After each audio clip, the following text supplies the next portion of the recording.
Dans ce film, je vais vous raconter comment on pêche à bord d'entrecôte. Nous voici aux îles Scilly, à la pointe sud-ouest de l'Angleterre. On pêche le lieu depuis l'annexe du bateau. On a mis une ligne de traîne avec un appât qui frétille comme un poisson quand le bateau avance.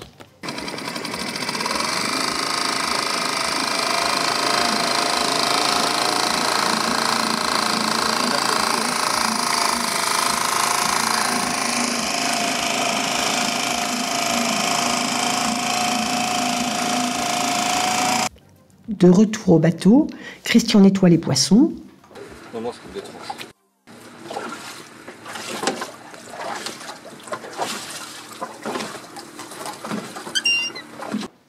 Et ça fait le plaisir des mouettes.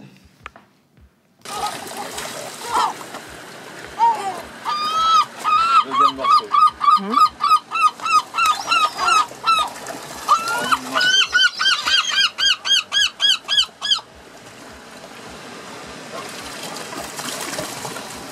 Le soir, on prépare le lieu, bien frit à la poêle. Aux îles Scilly, on pêche aussi la crevette. Christian a fabriqué une épuisette à crevettes en accrochant une gaffe à un vieux filet de pêche.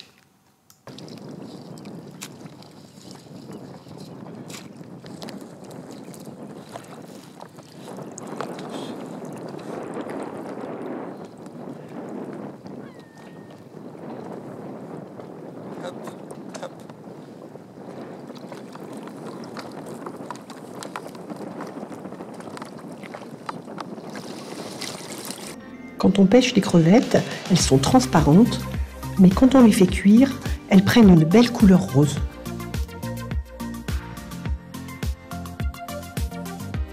Domino essaie de pêcher lui aussi. Tu continues à pêcher, toi, encore? Tu prends jamais rien, tu perds du temps, je trouve. Faut bien que j'apprenne. Hein. Ouais, enfin ici on est quand même dans un endroit où il y a pas mal de bateaux, je suis pas sûr que ça morde. Hein. J'ai perdu mon fil de pêche. Quoi? Ah si, je sens. Ah. Oh, mais t'as quelque chose là? Oh, c'est lourd. T'as quelque chose? C'est lourd, attends. Ouais. Je mouille. Ouais. Allez, allez, tu remontes comme ça et tu moulines. Ouais. Ouais. Tu baisses la canne, tu la remontes et tu moulines. Non, tu la remontes et tu moulines. Voilà. C'est dur de pêcher. Ah bah oui, mais... Ah. Quoi? Ah. Qu'est-ce qu'il y a? Ah. Bah... Ah, j'ai pêché quelqu'un.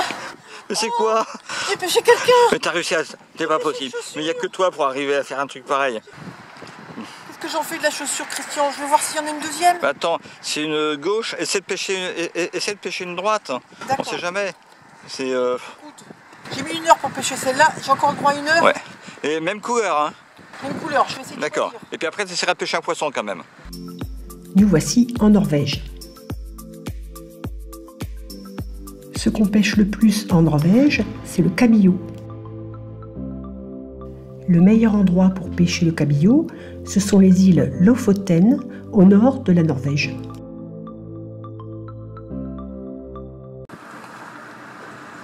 Qu'est-ce que tu fais là, Christian?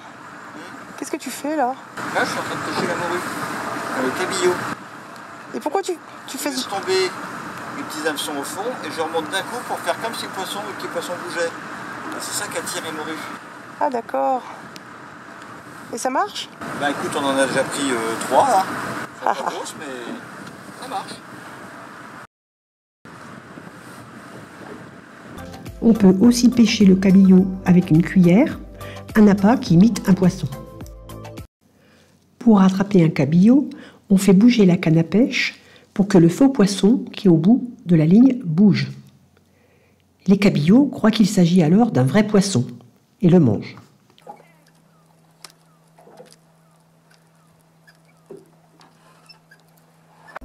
En voilà un bien attrapé. Les gros cabillauds sont tout au fond de l'eau. Pour pouvoir les pêcher, Christian met un fil de pêche très long qui descend jusqu'à 100 mètres sous l'eau. Si on pêche encore plus profond, on peut remonter des cabillots gigantesques. Comme toujours, après la pêche, on nettoie les poissons. Pas des mouettes là.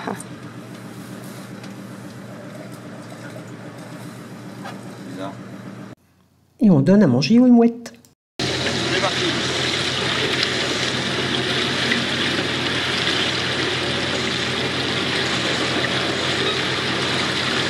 C'est reparti.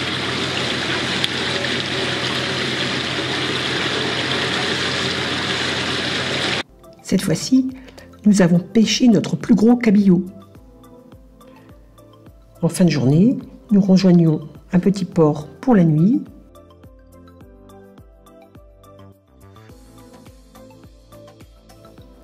Et préparons le poisson.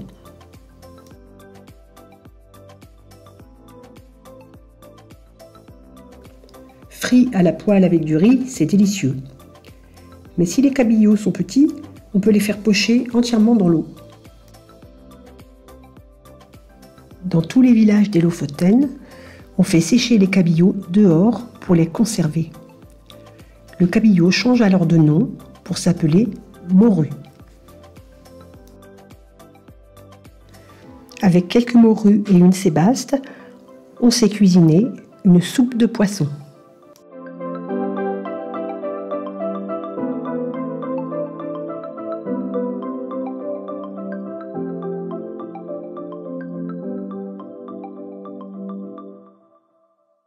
En Norvège, on a aussi pêché un loup. Le loup de l'Atlantique a une mâchoire très puissante avec des dents pointues. Christian a dû mettre des gants pour lui retirer l'hameçon. On l'a nettoyé sur un ponton et on s'est régalé car c'est un très bon poisson.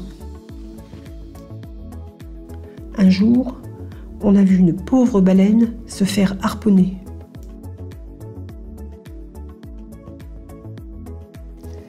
Car la chasse à la baleine existe toujours en Norvège. Ainsi, plusieurs centaines de baleines sont encore tuées chaque année. Il s'agit de la baleine de Mink. Par hasard, nous nous sommes trouvés juste à côté d'un baleinier au moment où il chassait une baleine. Un homme est monté dans la vigie pour repérer les baleines d'en haut. Hop, sorti. C'est toute petite, hein. Parti voir bon, hein. Ils sont que deux, hein. Ouais. Une baleine a été repérée. Le deuxième homme va au harpon et va tirer sur la baleine.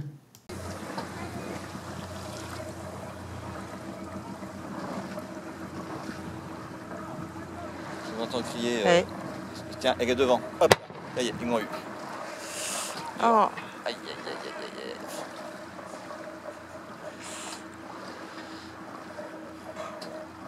Hop là. Ça, c'est terrible. Voilà.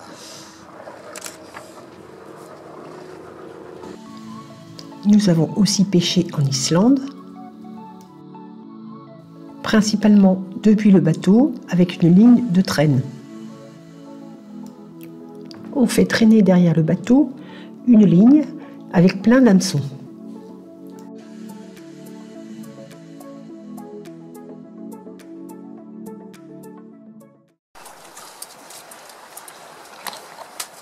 Tu fais quoi là, Christian? Je change la ligne de pêche parce que on est en train de pêcher ici parce qu'on ne va pas trop vite. Et maintenant cette ligne, les hameçons sont tout rouillés.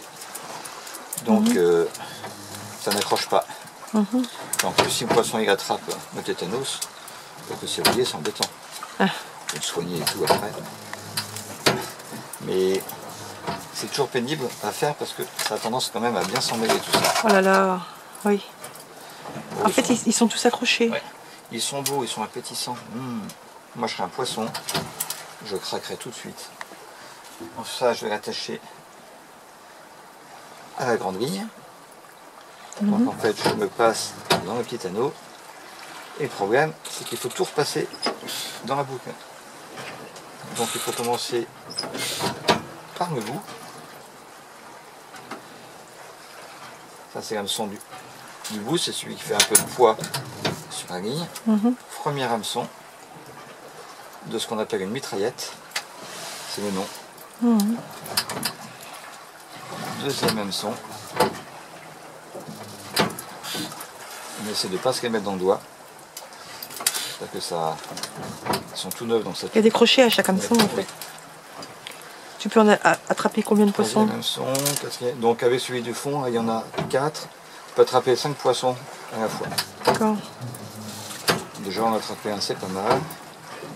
Voilà, ça c'est le dernier. Toute la boucle est passée. Voilà. Et j'ai plus qu'à remettre à l'eau. Alors, je mets tous les hameçons à l'eau.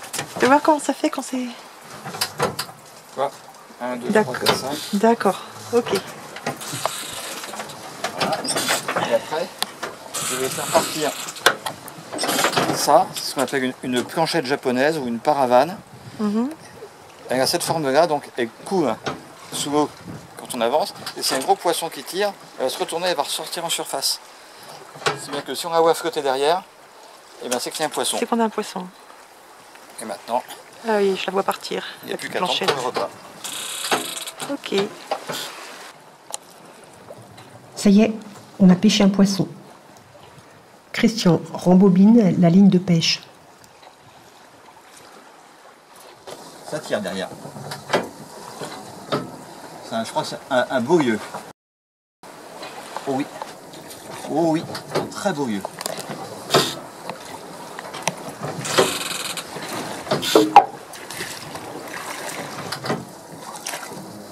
Oh, le morceau. L'épuisette. Ah oui. Ah non, c'est un thon. Ah non, c'est un lieu. Merde, décroché, bah oui. Oh mince. Oh merde. Alors, cette fois-ci, on a sorti l'épuisette. On a été plus malin. Et on a récupéré... Qu'est-ce que c'est, Christian, comme poisson? Un lieu noir. D'accord. Oups. Ouh. Un lieu noir qui est bien vivant. Ah oui.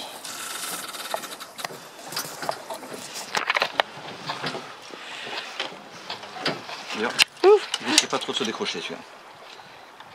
Il est vraiment pris loin. Oui. Donc c'est un petit peu dehors, mais...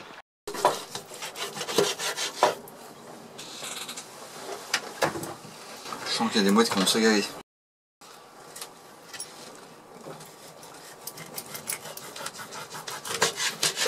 Tu prépares le repas de ce midi? Oui. On va faire des darnes de lieu. Juste frites comme ça, après, dans un petit peu de beurre. Fariné? Fariné. Je te ferai un petit peu de riz pour manger avec. Oui.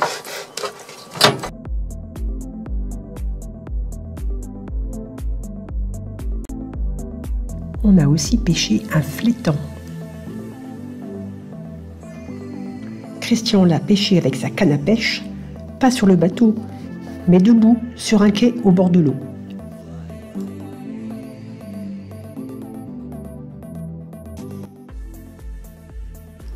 Un jour, alors que nous pêchions à la traîne, un jeune fou de bassin est venu se prendre dans notre hameçon. Christian l'a remonté à bord et l'a débarrassé de l'hameçon.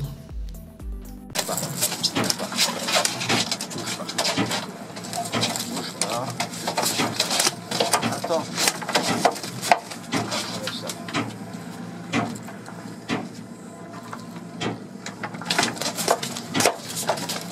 Tu peux me chercher le petit doigt. Dis-moi.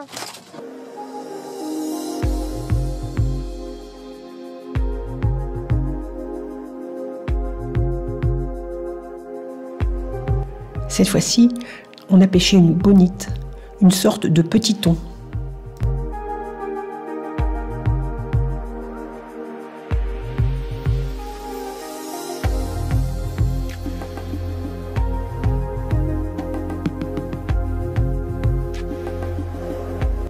Pendant les grandes traversées, nous mettons de temps en temps une ligne de pêche. Comme le voilier avance vite, Les seuls poissons qui peuvent mordre à l'hameçon sont des gros poissons, car ils peuvent nager rapidement. C'est ainsi que nous avons pêché une dorade coryphène.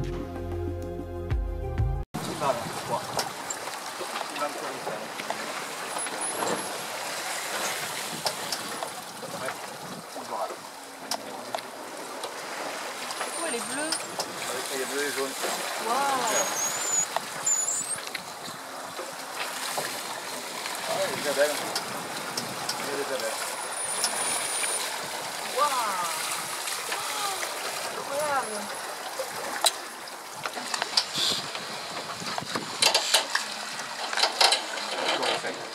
Un mâle.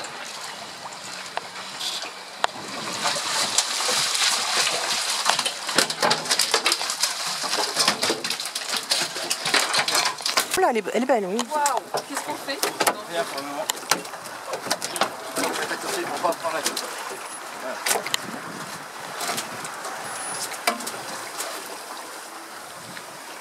Alors. Et déjà,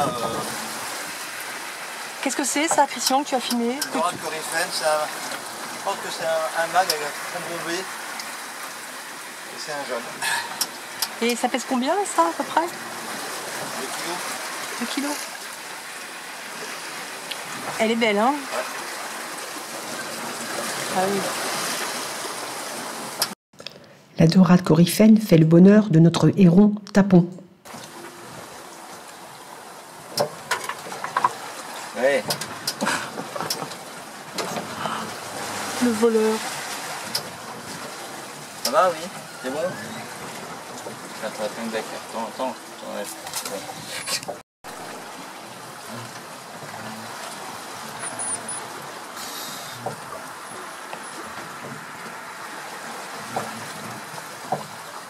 En plus, tu m'en vois partout. En traversée, c'est agréable de manger du poisson tout frais pêché. Mais nous ne pêchons que pour notre consommation et rarement plus de 2 poissons. Nous allons de temps en temps à la pêche sur le pont du bateau. On ramasse ainsi des poissons volants qui ont mal calculé leur saut et ont atterri sur le bateau.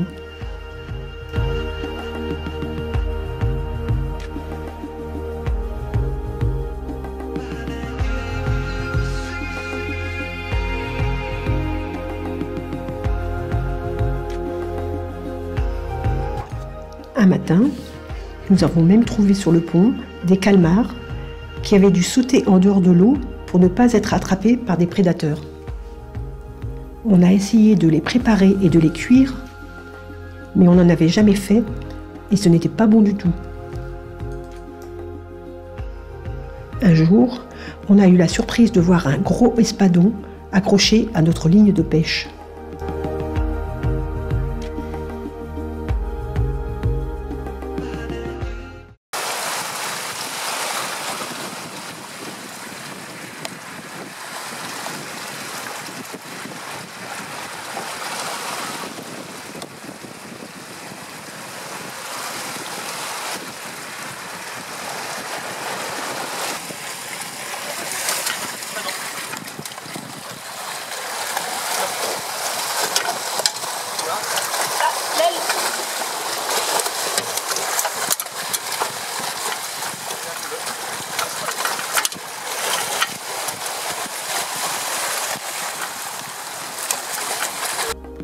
C'est le plus grand poisson qu'on ait jamais pêché. Il mesurait 1,76 m. Christian l'a découpé et nous l'avons stocké au frigidaire pour le bonheur de l'équipage et de Tapon.